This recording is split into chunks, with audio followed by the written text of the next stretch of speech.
Couldn't make this a month up, could you, Doug? God forbid you make me happy. Hey there, everyone. That sexy nerd is back again, and we're here with Nostalgia Critic. He's doing Harry Potter. Tread carefully, Doug. This is one of my favorite series, favorite movies, favorite everything. No matter how much J.K. Rowling tries to fuck it up. Fuck her. And, yeah. Love it. Absolutely loved it. I love all the movies. If he ever gets into it, I'll let you know which one is my favorite. I think we've gone over some Harry Potter stuff, though. So, yeah, I think I've discussed it. But, yeah, it's a magical experience unlike any other. So, yeah. And I know Doug is not that big of a fan about it, but let's see. Let's see what he says. You know, because I don't think he's watched all the Harry Potter movies. Again, I think he's always talked shit about them.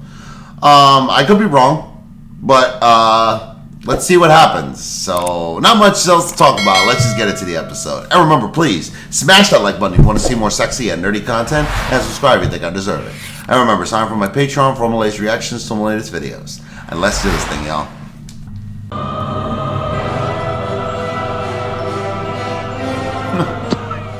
Class, let's pick up where we left off yesterday. Yes, Miss Perrybottoms. Nobody likes a kiss-ass, Nigel. But that's my name, Nigel Kissass. Oh, right. Please forgive me. Startimus Expositionus. Hey, I should have brought my wand. 1998, Harry Potter was published at a time when kids' reading was very unpopular. Yes. Harry Potter exploded into a worldwide phenomenon. Both children and adults couldn't put them down. Other authors flourished in the young adult boom, and book releases suddenly became pop culture events. Is that Maleficent in the back? And it resulted in one of the most popular movie franchises of all time. Would you like to teach the class? Can I? Not without your testicles. Balls to the wall. Oh my god, on the bulletin board, are those? His balls? Yes. Do you miss them, Nigel? Are you ready to behave? Testicus Bacticus. Is the Board of Education aware of this practice? What they don't know can't hurt us. Look, I know I was sent here to learn That's basically Hogwarts. I lived through all this. I remember how big it was and what impact it had. Then why don't you enjoy it like everyone else? I do enjoy it. Well- I just don't love it. Impossible. What could you possibly find wrong with it? Nothing major, just little things like some of the acting and awkward moments or questionable ethics. Well, Yes, maybe move on. I will agree with you on the ethics. But then again, power kind of makes you mad. But at the same time, screw it. It's Harry Potter, bitch! To our next lesson. Dun, dun, dun, dun, dun, dun. Nostalgia Critic episode. What? First, you take a franchise with a huge following that might intimidate you. That's not what I... Then you nitpick little details that you probably didn't do enough research on. Okay, that happens sometimes, but... Don't forget engaging your superiority complex. And it does that. Then you wrap it up with sympathetic music, saying it's fine if you like it, even if others don't. Even though you spent the whole time telling people why they shouldn't like it. Doug! Exodus! Okay, I have to admit, it's hard to talk about nostalgia now without talking about the Harry Potter series. Obviously not. Means so much. I've made jokes. They literally made a theme park around all the goddamn movies. 3, actually. Epic Universe is out. I forgot. I still haven't been there yet. God, I hope, but you know. Da da da da da da da. I'm gonna be annoying. I love Harry Potter, as y'all know. This franchise for years, but openly admit I don't really have a problem with them. Well, I love it got kids into reading again. That opened up a creative world that's still being explored through media even today. It's just, I was a Lord of the Rings guy. That was the fantasy that spoke to me. Okay. So I never did. There's nothing wrong with that. Or got too invested in the movies that started back in 2001 with Chris Columbus's Harry Potter and the Sorcerer's Stone. But I was open to it and acknowledged these films are a very ambitious undertaking. More often than not, these films usually came out just a year apart, and they do not look like films that came out that quickly. Sometimes. It's just the little details that keep me from going nuts about them, but these details never end up actually ruining any of the films, at least not for me. Also, that's not true.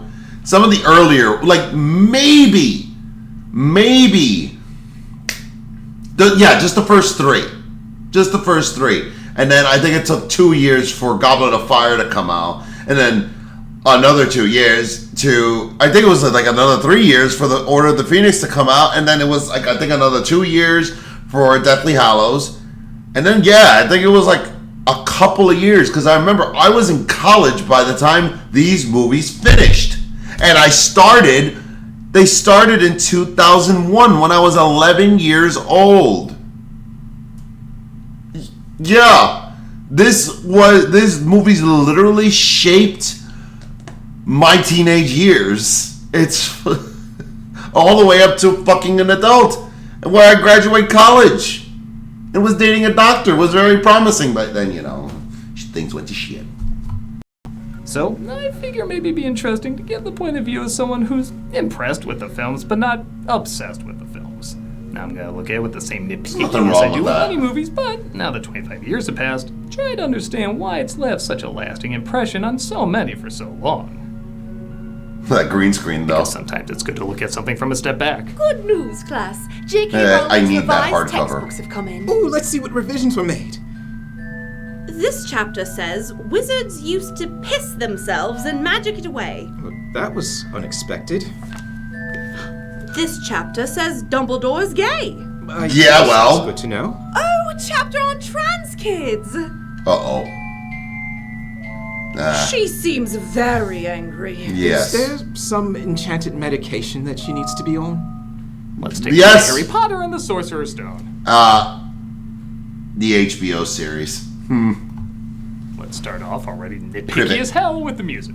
The theme is absolutely stellar. Honestly, it might be one of my top 10 favorites from How's that Players. nitpicky? But It's just a fact. sometimes I feel like it's trying to do more heavy lifting than it needs to. Oh! Fuck you! Fuck you, Doug! It's just a guy walking. Does a whimsical score happen when they're taking a dump too? It's Dumbledore! Stop that! Stop that! My irritable bowel syndrome is not an enchanting moment.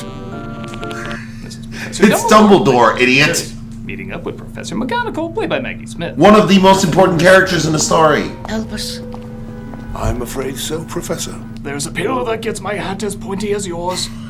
They're approached by Hagrid, played by Robbie Coltrane, who brings him Harry Potter as a good. baby right after his parents have been killed. Such a great choice. These people, they're the worst muggles imaginable. This boy will be famous. He's far better off growing up away from all of that. He's better off being horribly abused for years until he comes to Hogwarts than we'll horribly abuse him. We have got to the point where literally anybody can build a fully working app without knowing how to code. This is Base 44. I'm warning you now, boy. Any funny business, and you won't have any meals for a week. That's Well, what? Past and Harry Potter has grown older, played now by Daniel Radcliffe. And I'll admit, when I first saw this, I didn't like the mean uncle and his family because they were so one note. But watching it now, they're so hilariously one note, they might be my favorite thing in the movie. Why don't you just cook the breakfast and try not to burn anything? There is no attempt to flesh these people out. Well, Their cartoonish acting to their dozens of pictures of their son, but none of Harry. These are the ugly stepsisters if they mutated with carbon. oh my god. Yes, Uncle Vernon. What happened? I swear I don't know. When we go out, we're going to buy you 2 new presents. There's no such thing as magic. Maggots!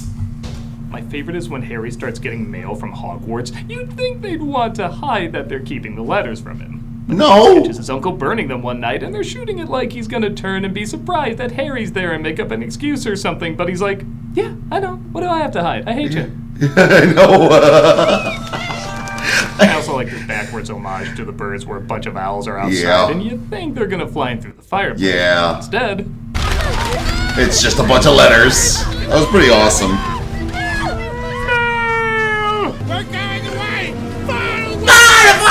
Outhouse, Lighthouse, and Christ, you have to admire their persistence. They are so dedicated to making Harry miserable that they'd make themselves miserable just to guarantee he suffers. And they still. And Harry has to sleep on the fucking floor. Finds him though, and oddly enough, a lot of my issues with these movies can be summed up in this one moment when he confuses his cousin for Harry. You're a bit more along than I would have expected, particularly round the middle. I'm not Harry. I am. Well, of course you are. And before he says anything, I'm sure he's not going to say it this way. They've always made it a fucking point, even before they met Harry, that Harry looks like his father! How doesn't Hagrid know that? Now, is that an awful moment? No, not by a long shot, but it just feels a little off. Maybe a double take from Hagrid, or Harry saying his line a bit quicker, or even showing he's debating whether or not to come forth, saying that he is Harry, he might be afraid of him or something. It's a small moment that just doesn't fully feel figured out. Oh, who now, like I said, cares? that's a crazy nitpick, but a lot of moments work this way, particularly with the child actors. No, the kids are terrible by any means, but most of the time they either underact a bit or overact a bit, and the scenes usually don't have enough of a punch at the end to make up for it. You're just a perfectionist with this movie. I can't be a wizard. Alright. Anything off the trolley, dears? No. Thanks. I like that. Whoa. I like that too. There's nothing wrong with The that. elixir of life, Voldemort will be strong again. He'll come back. As long as Dumbledore's around, you can't be touched. What? What? Feels weird, but I'll allow it. But okay, Yeah! This wasn't just preparing for one film, this was preparing for 8. Okay, Doug, here's the thing. Exactly how would you deal in a crisis like that? I mean, to be fair, I think they got the thing across perfectly because of the fact that they were able to, like, convey the fact that they're kind of pretending that things are going to be all right when they know things are not going to be all right. Those are the perfect emotions to do that. Even Harry, like, was able to show, like, I mean, come on. If you're trying to lighten the mood or trying to make things seem like they're all right, it would be a little awkward for you too. They had to get these movies Bullshit. epically You're magical nitpicking. readers imagine, The fuck? working within the time restraints of child labor laws and just the kids growing up. In fact, my guess is they probably ended up casting the kids last because of that. It's honestly something of a miracle these films work as well as they do given these limitations. Yeah. So because of That's why they're so good. It's a touch awkward or a tad emptier than it should be, but it doesn't ruin any of the films, and honestly, if I was a kid, I don't think I'd even notice. So yes, I will probably make some jokes about their acting at times, but I do understand it's probably the best we could get under these very unique circumstances. Demo Been reel. accepted at Hogwarts School of Witchcraft and Wizardry. We swore when we took him in we'd put a stop to all this rubbish. You knew. You saw they burned the letters right in front of you. Yeah. 8 movies, they had to make 8 movies. The aunt and uncle. He's also a kid, Parents, the head Doug. of the school, the art of wizardry. But let's make the fat kid pay for trying to sneak a bite of cake. Why not? Fuck Dudley. Even though, honestly, he is the best one. He sees how many nipples he has. Hagrid begins Harry's journey into the world of magic. This is Professor Quirrell. Can't tell you how pleased I am to meet you. He did it. Ha! And he Shut takes up. him to the wizard marketplace. Yeah, I didn't know. I didn't read the book when this came out. Whimsy, get your whimsy here.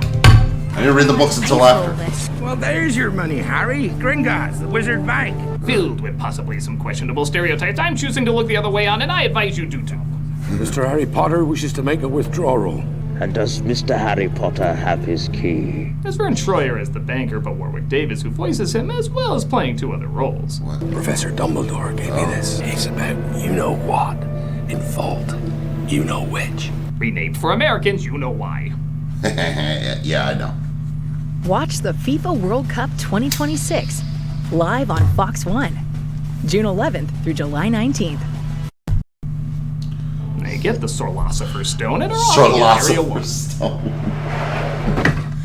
I wondered when I seen you, Harry Potter. The actor who should have played Dumbledore.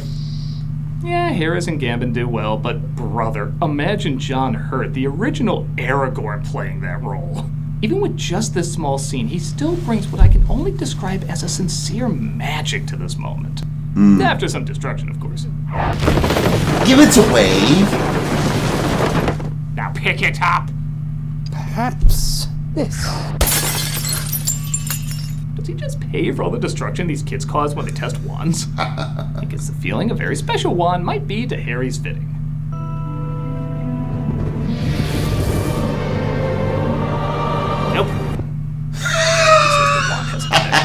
person who gave Harry that scar, one whose name must never be mentioned. But they mention it like a million times in these movies. It's Voldemort. Yeah. I think it is clear that we can expect great things from you, Mr. Potter. Anyway, $100. Hagrid tells Harry that he who should not be named killed his parents in a flashback that honestly is edited and shot in such a hokey way it reminds me of Unsolved Mysteries. Well, he's taken to the train station to take I like that. This is platform 9 3/4. It's very important. Stick to your ticket. But stay clear of platform 7.5. That leads to some strange shit. Whoa. I was gonna make a comment about Unsolved Mysteries, but what the fuck am I looking at? What the fuck am I looking at? I hate it. I hate it, all of it. It's like a portal to hell. No. Anyway, without me looking at all that. God damn it, I lost my train of thought. Fuck it. You first. Oh. What an amazingly kept secret this magical world is. There's like a ton of people there. I know, and also that was bad green I screen. have to admit they were wowed by something, and that ain't gonna happen. Walk straight at the wall between platforms 9 and 10. I wish they explored the relationship between him You also have and to her. do that. Oh dear. Ouch. You'll get sick of this shot soon. No. It's in all the damn films. So what? So what? It's to establish the fact that they're all going to Hogwarts. And also, they don't do it in the last movie. He meets Ron Weasley, played by Rupert Grint, and Hermione Granger, played by Emma Watson. These aren't real frogs, are they? We use only the finest baby frogs. I've only tried a few simple ones myself. For example, Oculus Reparo. Yeah, I'm completely blind. Add that to the lawsuit I'm gonna file against this place. Wait then. Just wait in the boats. Come on now. Take the train to a ferry. I mean, rowboats. Make sense of that. Where they're introduced to Draco Malfoy, played by Tom Felton. No. It's true then. Harry Potter has come to Hogwarts. My other favorite character for the exact same reason as the Dursleys. He is a complete cartoon. Every pose he has is like he's starring in the kid version of In the Company of Men. And I'm Malfoy. Draco Malfoy. I don't want to go making friends with the wrong sort. You know who he kind of reminds me of? He reminds me of that kid from Shark Boy and Lava Girl, the really evil villain. He acts the exact same way when they're kids. Oh, man. Clearly no favoritism from this hat, who tells everyone which house to go in. Plenty of courage, I see. Not a bad mind either. There's talent. Oh, yes. Yeah, this doesn't seem like a school that hands out participation awards as much as remember there's a million kids better than you awards. I kind of respect that. Let the feast begin. Hello. Hey. The way the psychedelics we slipped into your milk should be taking effect about now, children. This is the most direct path to the dormitories. The picture's moving. I mean, still psychedelics. I'll just say, this is probably the best looking out of all the films. Not only did it set the visual tone for the franchise, but combined a variety of effects and, my god, actually has color. As the films go on, they start to blend together, looking very flat and colorless, relying too much on CG and grayer palettes. Like, which movie is this shot from? You probably can't tell. Most of them look like... I can do this. Chamber of Secrets. Later on. But here, you can tell right away this is from the first. Even the darker moments still have color, allowing it to look more three-dimensional. Hang on. All the teachers are friendly, though, with Alan Rickman playing Professor Snape. Oh, boy. I don't expect Legend to appreciate the subtle science and exact art that is potion making. Sounds like a typical craft brewer. Always. I hate Slytherin, but Snape is one of the best characters in the story. He tests Potter's knowledge to find he doesn't live up to the hype around him. What would I get if I added powdered root of asphodel to an infusion of wormwood? Where, Mr. Potter, would you look if I asked you to find me a bezoar? Can you tell me where I can find the most obnoxious kiss ass in the room? Ooh, that's me. Well, kids are taught how to fly their first broom. And leave Hermione alone.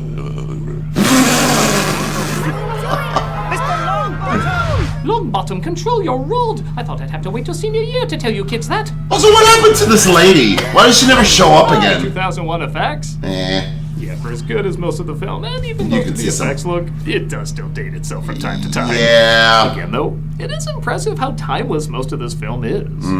I'll admit, if I was a kid watching this and I was surrounded by this imagery and the sheer size and scope of this place and what it can do, I would dig the hell out of it. I can see why people really want this place to exist. It really feels like you can breathe in it. Well, we made This it. is Oliver Wood. I have found you a seeker. When Harry shows he's a natural on the broom, he's called to be a seeker in the game of Quidditch. Have you heard Harry Potter's the new Gryffindor Seeker? I always knew he'd do well. I told myself he'd either be that or a cult leader. When the staircase Well, goes to a different location, they discover a Voldemort. dog that, I'll admit, for 2001 is a pretty damn good CG effect. Yeah. Fluffy. What do they think they're doing? Keeping a thing like that locked up in a school. You really don't know Hogwarts. Wait till you see their swimming lessons. After the kids practice a levitation spell. Stop. Flick and You're switch. going to take someone's eye out. Besides, you're saying it wrong. If this was a school play, they would be so good. But later it's announced a troll is on the loose. A very, very embarrassing looking troll. Yeah, even for 2001, this looked pretty awful. Yeah. It was alright, though. This is the girls' room. I am a girl. Dodoria! Don't touch him! You'll turn to shitty CGI too! Wingardium Leviosa! Feeding it, yet somehow are balled out for it. Explain yourselves, both of you. It's my fault, Professor McGonagall. I saw 3 kids knocked out a troll. I give them each a pair of Air Merlins. Yo, what the fuck? Hey, Air Merlins. Oh, this is good. It's a broomstick. Yes. They do teach you things in this school, right? It's for its Quidditch match, which is the next day.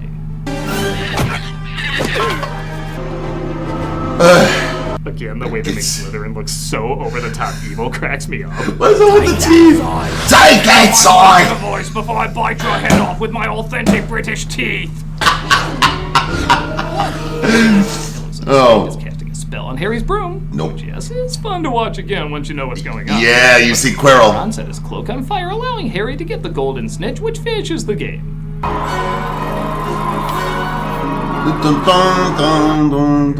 Nothing I can say that Owl House doesn't sum up perfectly. If catching that thing is so important, why do anything else? There's no reason to watch any of the other players. That's such a stupid rule. You felt seen after hearing that. Harry gets another mysterious. I'm sorry? I had to hear that again. Say that Owl House doesn't sum up perfectly. If catching that thing is so important, why do anything else? There's no reason to watch any of the other players. That's such a stupid rule. But come on. The fact that it is almost nearly impossible. They said what? Like do people not understand fucking Harry Potter? Do people not understand Quidditch, even though the rules have been laid out to you? Newsflash, people, the fact that the thing is in the game at all is because it is very damn near impossible to see. Harry was the one with the uncanny ability to kind of see it if you hadn't noticed that. And usually people who are seekers looking for the fucking snitch have that good eyesight. What is so hard for that to understand? It is an added challenge. That's stupid. Even Owl House said that? What? Felt seen after Am I missing something? Harry gets another mysterious gift. That's an invisibility cloak. What makes you say that? Snape is really up to no good. You don't want me as your enemy, Quirrell. I wonder what the hell was going on here. I always wanted to know what was going on between them. Would you love it if everybody randomly did that, knowing this thing exists? So you know that girl Jill? I'm only dating her. Oh, hold on.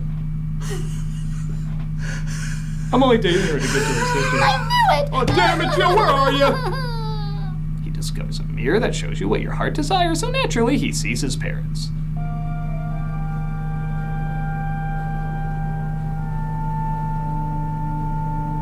At least they kept Bomb Actress. So do you sing a song or something? I mean, what are we doing? I see that you, like come on, man. before you, have discovered the delights of the Mirror of Erised. I know I said I would prefer John Hurt as Dumbledore, but Harris does a good job acting like a guy who's seen it all and has come out the other end calmer and wiser. Honestly. This guy's a long, interesting history. This mirror gives us neither. This guy should have stayed alive. Men have wasted away in front of it. I thought keeping it out of school for children made the most sense. The Sorcerer's Stone transforms any metal into pure gold and produces the elixir of life. Our trio find out more about the Sorcerer's Stone and try to get more info from Hagrid. But he's too busy being the Queen of Dragons. Norbert? Oh, you, Norbert. Hey. You know, if you were to ask me what a dragon sounds like, I wouldn't have assumed Stimpy's high-pitched yell. Good evening. Malfoy gets them in trouble, though, but seeing how he was also out after hours, he as well gets punished. You're going into the forest after all. We can't go in there. Nighty-night. Hey, by the way, where's the obligatory Game of Thrones reference there? There's literally an actor from Game of Thrones. Not right here, but you just saw him.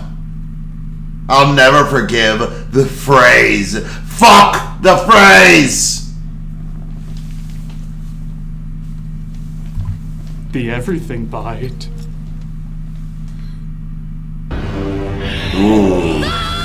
This scared me when I was a kid. For as Harry discovers a strange creature, but buff Mr. Tumnus scares him off. Yeah. He warns him, though, that the evil creature may have a connection to he who shall not be named.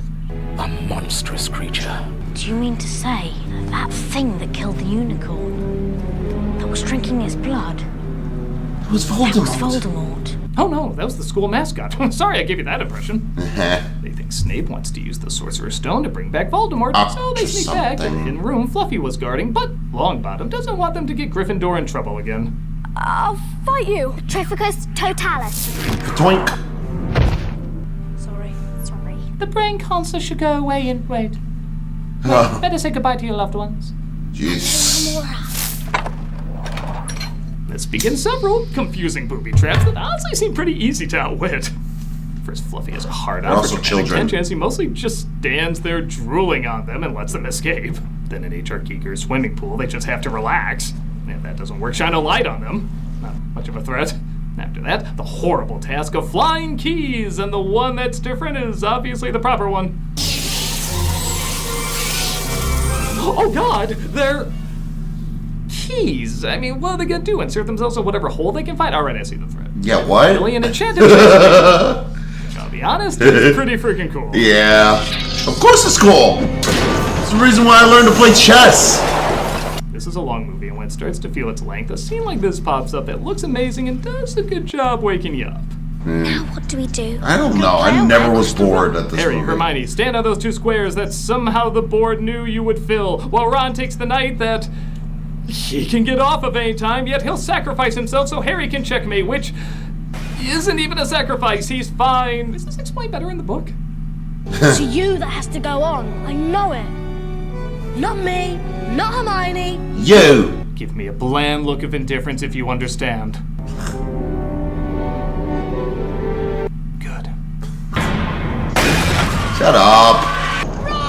No, he was the only one of the main three who had a fairly consistent performance. Ron's right. In a twist that I will totally admit fooled me, it turned out Professor Quirrell was the mastermind trying to bring Voldemort back, not Snape. Who would suspect? Poor. Can you blame me? Every other obviously evil character was obviously evil, so yeah, this threw me for a loop. Come here! Potter! Yeah! His acting is weird, though.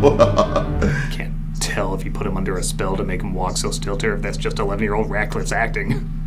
And a pretty cool effect he reveals Voldemort is on the back of his head. Somehow that version could conjure a nose, but his full form couldn't. I know. Realizes That's a in problem. There, the stone pops up in his pocket because of a spell cast on it where if you don't want it, it'll appear.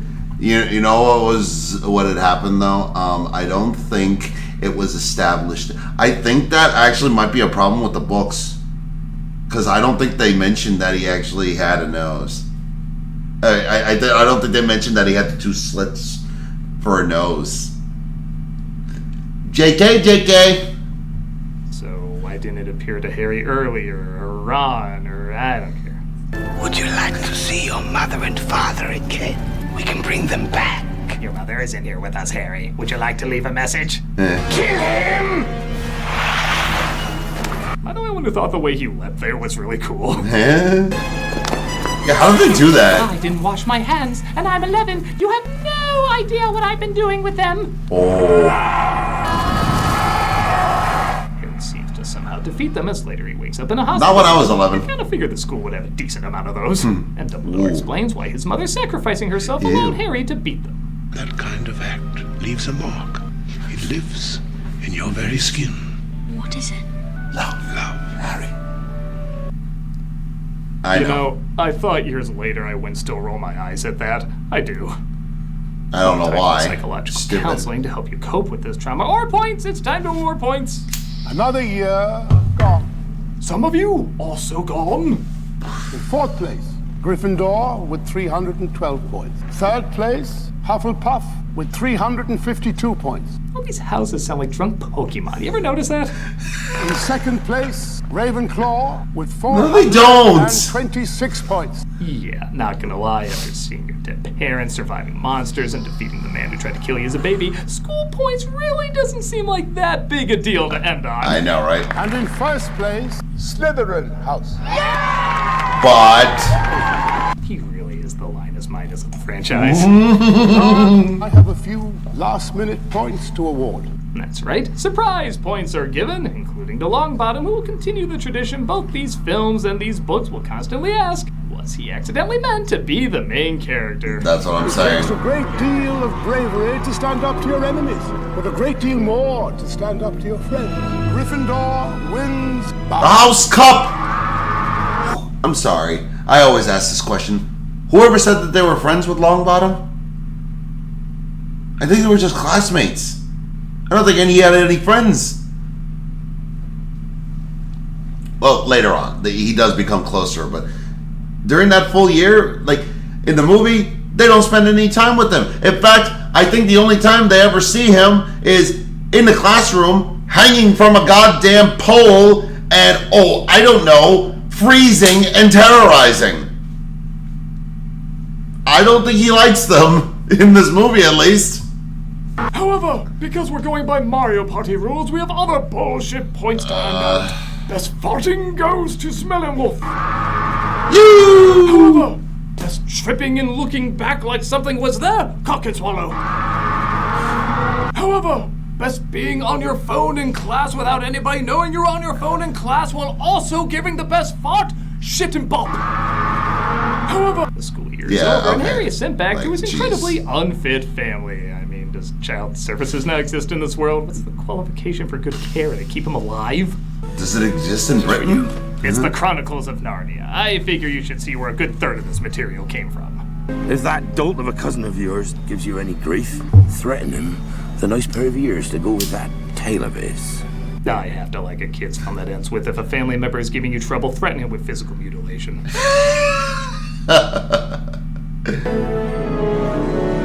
So long, Hagrid. Oh, Peter Dinklage on still standing in for Hagrid. I mean, that's magic. Magic did that. Magic! And that was the first Harry Potter. Is it my thing? No, but that doesn't mean it isn't still very, very impressive. How can you do all of them? Considering how much they had to plan these films out, even before the book series was finished, and fighting the passing of time with the kids aging, it is mind-blowing how timeless, visually stunning, and charming enough as well as the majority of movies turned out. The problems it has really are minor. They just happen to be minor things that keep me at a bit of a distance from truly loving it. Watching it, I do say, yeah, this is charming, but it can be Studio Ghibli charming. I know it has that capacity in there. Well. But maybe that's what the books are for. They can make more time to explore things in a way a movie just can't. And once again, the fact that we got something this good with these limitations truly is a major accomplishment. I have my issues, but I know if I was a kid growing up with this, I wouldn't care one bit about them. Instead, get sucked into the imaginative world they created. While it's not a perfect film, but it accomplished getting kids into fantasy and inspiring them to create their own imaginative environments over 2 decades later, that is about as perfect a lasting impact you can get. Of course. Okay. And now there's nothing left to do but think back to the enchanting adventures I went on. I saw that guy's balls on the wall. Yeah, no parents should send their kids there. What's wrong with people? Yeah, I know.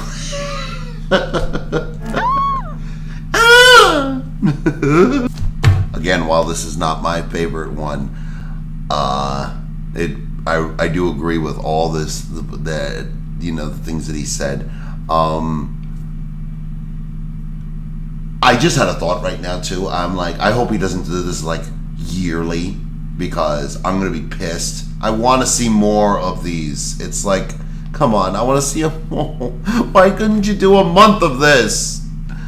Oh, but yeah, I guess you can't possibly do all of them in a month. Damn. But anyway, what do you guys think? Do you think the books are better than the movies? I've read almost all the books, and I've seen comparison videos as well, and I feel that the movies are better, but if you added the stuff that they cut out from the movie, some of the important things, and you stuck a little bit closer to some of the things in the book, you'd have a better movie. Like, it does piss me off, like Daniel Radcliffe does not look like his mom, like, or at least the eyes, they don't have the same eyes. And they spent most of the movies talking about that, and it's a main connection for Harry, but then you watch it again and then it's like, oh, they don't have the same eyes. So I wish, I hope they do that in the show at least. I'm one of those people that actually has high hopes for the show, even though they made Snape black, but whatever. But actually, I really don't give a shit about that. It's like, who cares? As long as they can act well, and HBO Max does HBO does quality entertainment. I have faith in it. If it doesn't grab me, then like I won't watch it. I'm not gonna burn down the goddamn studio and say, "You will kiss my Deathly Hallows tattoo, you sons of bitches."